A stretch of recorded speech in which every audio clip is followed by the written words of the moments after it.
Halo mitra budaya semua, selamat datang di episode baru di Yuki Talks. Masih bersama kami dengan tim Aquaculture.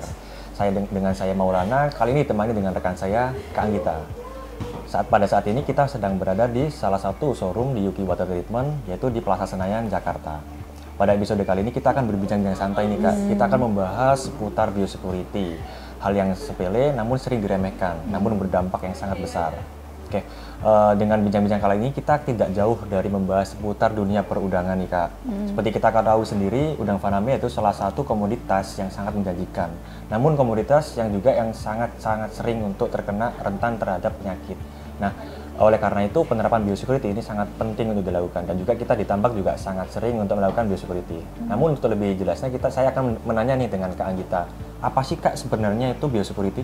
Nah, biosecurity sendiri merupakan aturan yang digunakan untuk melindungi atau mencegah hewan budidaya kita dari serangan penyakit, hama, atau kontaminan biologis lainnya. Nah, biosecurity ini sendiri biasanya digunakan selain untuk pencegahan penyakit, juga digunakan untuk mendeteksi penyakit secara dini, menghambat penyebaran antar kolam, dan mengurangi resiko kerugian.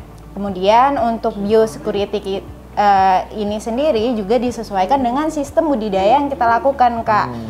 Semakin intensif dari sistem budidaya yang kita lakukan, maka semakin ketat pula biosecurity yang kita terapkan gitu. Oke. Berarti cukup kompleks ya Kak untuk pembahasan dari biosecurity ini sendiri. Namun apa saja sih Kak hal yang perlu kita lakukan atau hal yang perlu kita persiapkan untuk menerapkan dari biosecurity ini sendiri sih Kak? Seperti apa? Tentunya banyak aspek yang harus kita perhatikan sebelum menerapkan biosecurity ini, seperti manajemen dari lingkungannya dan pemilihan benih atau benur udang yang akan kita budidayakan. Misalnya, kita harus memilih benih atau benur udang yang sudah bersertifikasi SPF atau spesifik patogen free, di mana kita sudah mencegah nih dari mulai benihnya sendiri itu sudah bebas dari patogen. Nah, yang kemudian dari manajemen lingkungannya, yaitu kualitas airnya. Kita harus memastikan dulu bahwa air untuk usaha budidaya kita ini sudah free patogen juga, atau free dari hama, penyakit, parasit, bakteri, dan segala macamnya yang bisa menghambat dari budidaya kita sendiri.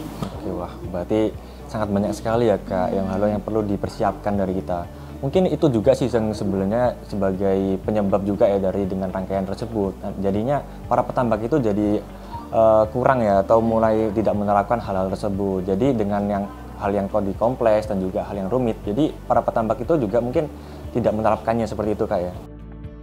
Oh ya, tidak hanya itu saja Kak Maul, tapi para petambak juga harus memperhatikan kebersihan dari staf di area tambak itu sendiri. Bagaimana mereka harus menggunakan baju yang bersih, menggunakan alas kaki, dan cuci tangan dan kaki ketika memasuki atau keluar dari area budidaya.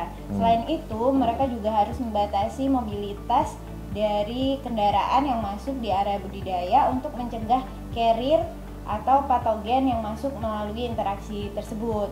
Selain itu, pemasangan pagar dan penghalau burung untuk mencegah hama seperti ular, biawak, dan lain sebagainya masuk ke area budidaya juga perlu untuk diterapkan. Wah, berarti sangat banyak sekali ya Kak hal yang perlu dipersiapkan dan juga penerapannya biosecurity ini di tambak udang kita. Jadi dengan penerapan biosecurity yang secara menyeluruh, jadi kita itu para petambak itu juga meningkatkan produksi itu dengan aman dan juga yang berkelanjutan ya Kak.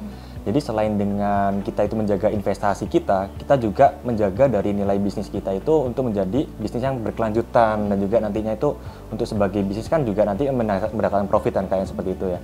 Jadi biosecurity sendiri ini juga bukanlah hal suatu strategi, tapi juga suatu keharusan atau kewajiban untuk para pembudidaya khususnya petambak udang. Nantinya itu jika mereka itu ingin untuk proses budidayanya itu untuk sukses dan juga mendapatkan nilai profitnya yang sangat tinggi.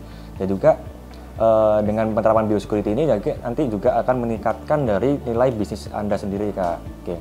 Mungkin sekian dulu Kak untuk bincang-bincang dari episode dari kita membahas tentang biosecurity ini.